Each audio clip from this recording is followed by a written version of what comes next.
जब नीली जी को दिलशाद से सच्ची मोहब्बत हो जाती है, तभी नवाब साहब नीली के निकाह का ऐलान कर देते हैं और कहते हैं, कल ही नीली का निकाह वजदान के साथ होगा। ये सुनते ही दिलशाद का दिल टूट जाता है। नवाब साहब अपने नौकरों को बुलवाकर दिलशाद, फैसलाबादी और चुटकी सबको घर से निकाल देते हैं। रात के वक्त सड़क पर दिलशाद और चुटकी का एक्सीडेंट हो जाता है। चुटकी की हालत बहुत खराब हो जाती है। दिलशाद उसे उठाकर फौरन अस्पताल ले जाता है। डॉक्टर बाहर आकर कहता है, माफ कीजिए, चुटकी की हालत बहुत नाजुक है। इधर अगले दिन नीली का निकाह वजदान के साथ हो जाता है, लेकिन निकाह के बाद अचानक नीली की तबीयत बिगड़ जाती है। वजदान घबरा जाता है और नीली को उठाकर उसी अस्पताल ले आता है जहां दिलशाद पहले से मौजूद होता है। दिलशाद जब नीली को बेहोश देखता है तो रो पड़ता है। उसकी आंखों से दर्द छलक जाता है। वो खुद से कहता है, आज के बाद मैं खुद से वादा करता हूँ कि एक दिन रॉक स्टार बनूंगा। उसी वक्त डॉक्टर आकर कहता है, दिलशाद, चुटकी अब इस दुनिया में नहीं रही। ये सुनते ही दिलशाद जोर जोर से रोने लगता है। फिर शुरू होती है उसकी संघर्ष भरी जिंदगी। वो रेस्तरां, बाजार, ट्रैफिक सिग्नल हर जगह गाना गाने लगता है, लेकिन लोग उस पर हंसते हैं, ताने कसते हैं। एक दिन किस्मत पलट जाती है। वो ट्रैफिक सिग्नल पर गा रहा होता है, तभी एक बड़ी म्यूजिक कंपनी का मालिक उसकी आवाज़ सुन लेता है। वो दिलशाद के पास आता है और कहता है, तुम्हारे पास बहुत टैलेंट है। दिलशाद कहता है, मेरे पास ना घर है ना खाना। ये सुनकर वो मालिक उसे अपनी गाड़ी में बिठाता है और मॉल ले जाकर रॉक स्टार जैसी ड्रेसिंग करवाता है। दिलशाद की आंखों में चमक आ जाती है।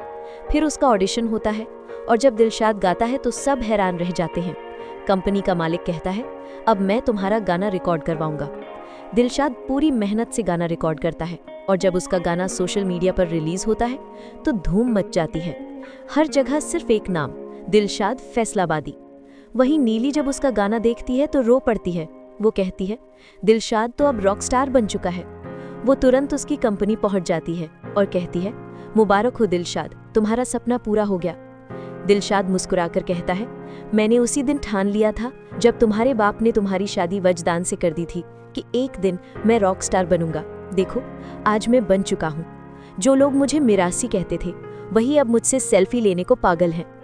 नीली रोते हुए कहती है, वजदान ने मेरे साथ बहुत बुरा सलूक किया। शादी के बाद उसने मुझे तोड़ दिया। दिलशाद कहता है, मैं आज भी तुम्हें कबूल करने को तैयार हूँ अगर तुम चाहो तो। नीली जवाब देती है, मैं हमेशा के लिए तुम्हारी बनना चाहती हूँ। मैं वजदान से तलाक लेकर रहूंगी। फिर नीली नवाब साहब के पास जाती है, अब मैं दिलशाद को कबूल करना चाहती हूँ। नवाब साहब जब दिलशाद को एक रॉक स्टार के रूप में देखते हैं तो शर्मिंदा होकर माफ़ी मांगते हैं। दिलशाद कहता है, नवाब साहब, इसमें माफ़ी की कोई बात नहीं। मैं नीली से शादी करना चाहता हूँ क्योंकि वजदान ने उसके साथ अच्छा सलूक नहीं किया। पहले नवाब साहब हैरान होते हैं, फिर कहते हैं, अगर नीली राजी है तो मुझे भी मंजूर है। और वो वक्त आता है जब दिलशाद और नीली का निकाह होता है। मौलवी साहब पूछते हैं, क्या आपको ये निकाह कबूल है? और दिलशाद और नीली एक साथ कहते हैं, हमें कबूल है।